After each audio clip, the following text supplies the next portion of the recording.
taateewwan gurguddoon Tigraay keessatti lola kaasaniin manni marii naannoo Tigraay sababa waraana kaabaatiin diigame dhiyeenya kana mootummaan federaalaa pirezidaantii bulchiinsa yeroo Tigraay Jeneraal Taaddasaa Warradaatiif turtii aangoo waggaa tokkoo dabalee ilaalchisee walgahii taa'uudhaan manni marii murtee dabarseen murtii mootummaa federaalaa tuffachuu agarsiiftu murteessuudhaan Jeneraal Taaddasaa Warradaa aangoorraa fonqolchuudhaan Dabratsiyoon Gabramikaa'el pirezidaantii mootummaa naannoo Tigraay taasisuudhaan buutuun deegame. Kanaanis immoo Jeneraal Taaddasaa Warradaa eega mootummaa federaalaatti iyyateen booda mootummaan federaalawaa xiyyaarotaa fi jettiiwwan lolaa gara Tigraayitti bobbaasu ilaalchisee odeeffannoowwan teenya guyyaa irraa bal'inaan isin biraan geenya.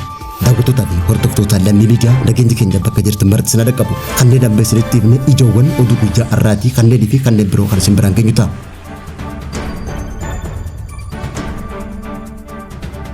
TPLF akkuma dhaadachaa turte guyyaa irraa pirezidaantii bulchiinsa yeroo naannoo Tigraay Jeneraal Taaddasaa Warradaatiin fonqolcha raawwachuudhaan dursaa TPLF pirezidaantii Tigraay duraanii Dabratsiyoon Gabramikaa'el gara aangootti deebisuudhaan pirezidaantii naannichaa taasisuu mirkaneessite. Eega pirezidaantii bulchiinsa yeroo naannoo Tigraay Jeneraal Taaddasaa Warradaatiif turtiin aangoo dabalamee fi as dhaadannoowwan garaagaraa dhageessisaa turte TPLF akkuma dhaadatte murtee mootummaa federaalaa dituudhaan Dabratsiyoon Gabramikaa'el gara aangootti deebisuu beeksifte. Maddi marii naannoo Tigraay filannoo naannoo Tigraay irratti hayyama mootummaa federaalaa malee waraana kaabaa dura pirezidaantii naannoo ta'uudhaan kan bulchaa ture dura taa'aa dhaaba TPLF Dabratsiyoon Gabramikaa'el pirezidaantii mootummaa naannoo Tigraay taasisuudhaan muudanii jiraachuun mul'ate. Manni marii mootummaa naannoo Tigraay sababa waraana kaaba Itiyoophiyaatiin adeemsifameen kan diigame yoggaa ta'u deebii ammoo walgahii taa'uudhaan murtee mootummaan federaalaa pirezidaantii bulchiinsa yeroo naannoo Tigraay Jeneraal Taaddasaa Warradaatiif aangoo dabaluu mormuudhaan Dabratsiyoon Gabramikaa'el pirezidaantii taasisuudhaan guyyaa irraa akka hojiitti deebi'u murteessuu isaa deebisan. Murtee tanaanis ammoo adde Kiroosagos Afuyyaa'ii mana marichaatii fi adde Meerat Biraanee itti aantuu Afuyyaa'ii taasisuudhaan murtee mootummaa federaalaa tuffachuu agarsiiftu muudanii jiraachuu deebisame. Pirezidaantiin bulchiinsa yeroo Tigraay Jeneraal Taaddasaa Warradaa kaleessa galgala ibsa kanneen gocha garee TPLF kun Dabratsiyoon Gabramikaa'eliin durfaman raawwataa jirtu naannoo Tigraayitti waraana biraa afeera jechuudhaan eega akeekkachiiseen booda guyyaa irraa immoo fonqolchi mootummaa irratti raawwatamu mul'ate. Muddama siyaasaa naannoo Tigraay keessatti uumame kana hordofuudhaan eega fonqolchi mootummaa irratti raawwatame pirezidaantiin bulchiinsa yeroo Tigraay Jeneraal Taaddasaa Warradaa guyyaa irratti ibsa kanneen Tigraay yeroo ammaa rakkoo hamaa waraana kaasuu keessa jiraachuu himuudhaan mootummaan federaalaa akka isa dhaqqabu gaafatee jiraachuun ibsame. Pirezidaantiin bulchiinsa yeroo mootummaa naannoo Tigraay Leetinaal Jeneraal Taaddasaa Warradaa qoqqoodinsi wayyaaniitiif rakkoon siyaasaa yeroo ammaa naannoo Tigraay keessatti mul'atu ilaalchisee ergaa cimaa dabarseen mootummaan federaalaa hatattamaan akka dhaqqabu gaafachuun dhaga'ame. Jeneraal Taaddasaa Warradaa akka ibsetti yeroo ammaa Tigraay garee waraanaa dadhaboo jidduutti haalli ta'e keessa haalli rakkoo hamaan uumamuun ibse. Haalli kun ammoo balaa hamaa waraana keessaa hin baanetti keessa qadee Taaddasaa Warradaa maddi dadhabina keenya hooggansa ta'uu irra deddeebiidhaan ibsamaa ture jechuudhaan haalli jiru mataaluudhaan furmaata hegeree barbaadu yaadota adda addaa ukkaamsuu yaada uummataa tokkoomse gidiraa keessa buusuun maddisiisuun ammoo maqaa balleessii irratti duuluun dhiyeessii siyaasaa Tigraay gara balaatti akka geessu jechuudhaan ibseeti jira. Ilaalcha tokko qabattee waltajjii dhiphoo irratti murteeffata murtee xiyyaafin bitama yoo jedhe yaadota adda addaa bira dabalatee kan deeggartu qofa deeggarta yoo ta'e balaa dabalataa qofa malee rakkoon furamu hin jiru jechuudhaan Jeneraal Taaddasaa Warradaa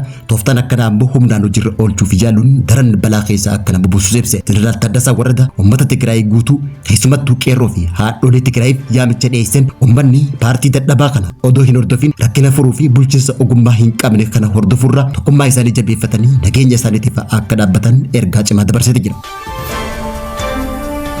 Eegataatiin fonqolcha mootummaa haaraan kun naannoo Tigraay keessatti uumamellee yaada kan kenne pirezidaantiin bulchiinsa yeroo naannoo Tigraay duraanii kan garee TPLF aangoorra ari'anii magaalaa Finfinnee dhufuudhaan waajjira ministeera muummeetti gorsaa ministeerota baha Afrikaa ta'e obbo Geetaachoo Raddaatis yaada kanneen tarkaanfiin tun tarkaanfii daa'imummaati jechuudhaan ibseeti jira. Amma salphaa ta'ullee boodarrinni ammaati jechuun kan ibse obbo Geetaachoo Raddaa dogoggora Tigraay kanaan dura hojjette irra deebi'anii waan hojjetan fakkaataa jechuudhaan jala saraaree Jeneraal Taaddasaa Warradaa ammoo yeroo ammaa tana fonqolchi irratti raawwatamee fi nageenyi isaanii mirkanaa'u akka qabu obbo Geetaachoon dubbate. Tigraay yeroo ammaa tana haala hamaa fi wal dhabdee hamaa kaasuu keessa jiraachuu kan ibse obbo Geetaachoo Raddaa erga walii galteen Piriitooriyaa booda yeroo jalqabaatiif xiyyaaronni waraanaa Itiyoophiyaa guyyaarraa Maqalee gubbaa qilleensarra naanna'aa jiraachuun ibsan. Humni qilleensaa Itiyoophiyaadhaa guyyaarraan tana humna haaraa balalistoota qaacaree fi xiyyaarota waraanaa Itiyoophiyaa gara Tigraay erguun ibsame. Biyyoonni alaa TPLF cinaa dhaabbachaa kan jiran waggaa ta'u gareen Eertiraatii fi mootummaa Shaabiyaa kanneen deeggaran akkasumallee Masriidhaan deeggarsa kanneen argatan yeroo ammaan tana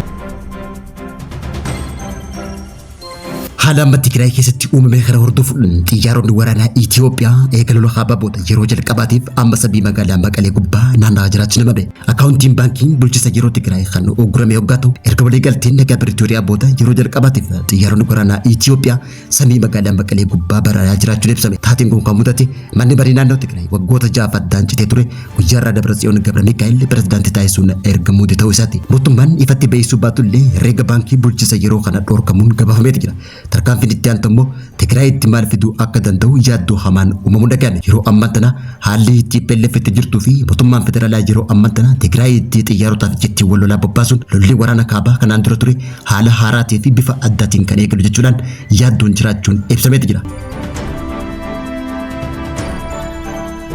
eega waliigalteen dhukkaasa dhaabuu torban lama Ameerikaa fi Iraan jidduutti manguddummaa biyya Paakistaniin taasifamaa turte fashaltee asitti pirezidaantiin Ameerikaa Doonaald Tiraamp duula haarawaa uggura hulaa galaanaa Strait of Hormuz irratti labseen booda lolli deebi'ee kan jalqabe fakkaachuun itti fufu mul'ate. Ameerikaan dooniiwwan Iraan hedduu rukutuu kan ibsite waggaa ta'u Iraan illee ammoo haleellaa wal duraa duubaatiin dooniiwwan Ameerikaa irratti raawwachuus himaa jiraachuun ibsame. Iraan ammallee Strait of Hormuz to'achaa jirra kan jettu waggaa ta'u karoora nagaa Ameerikaaf dhiyeessitullee Ameerikaan kan fudhanne ta'uu beeksifte. Garuu naannicha keessatti yeroo ammantanaa waldhabdeen hammachaa dhufuun ibsame. Itti aanaan ministeera haajaa alaa Iraan Kaazim Gariibabaadiin karoora haaraa bal'aa karaa biyya Paakistaniif Ameerikaaf dhiyeessuun waraana biyyoota lameenii dhaabbataadhaan xumuruu akka danda'u beeksisee turuun ibsame. Itti aanaan ministeera haajaa alaa Iraan kun akka ibsetti kubbaan tapha siyaasaa yeroo ammantanaa murtii Ameerikaa keessa jira.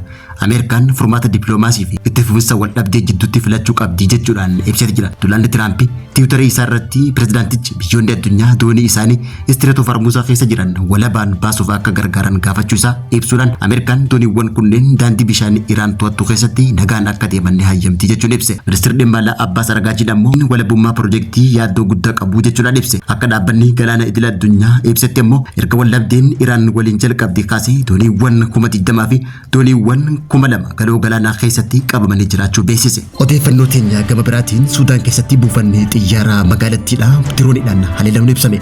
Haleellaa diroonii kanaanis ammoo biyyi Suudaan gamtaan Emireetota Arabaatii fi Itiyoophiyaan harka keessaa qabdi jechuudhaan himachuu dagame. Bal'inni oduu akka itti aanutti dhiyaata.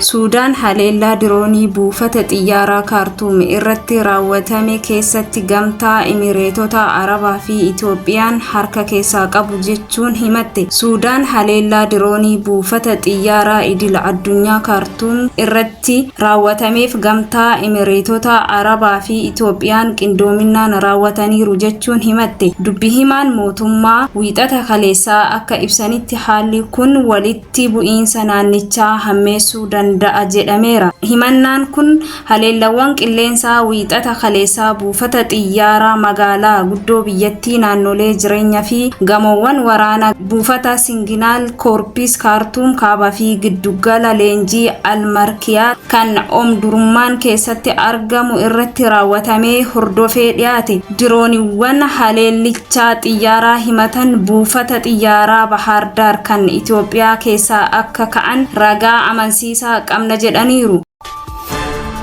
daawwattootaa fi hordoftoota lammii miidiyaa irraa oduun yeroo kanaaf qabnu kan gambaatti hordofaa turtanii turtii gaarii.